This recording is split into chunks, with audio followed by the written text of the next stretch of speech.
Welcome back guys to my channel. Ito na gumagawa kami ng walis. Walis tambo. Yung 8 fingers ang tawag. Ayan guys. Ayan. 8 fingers ang tawag nito.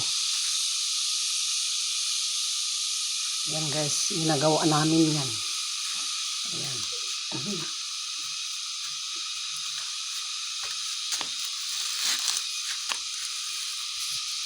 Guys, ginagawa namin ito 8 fingers. Ito ang produkto namin dito sa aming bayan guys. Produkto namin ito, walis tambo, 8 fingers tawag nito. Ayan. Ayan guys. 8 fingers ang tawag niyan. Ayan. Finished product.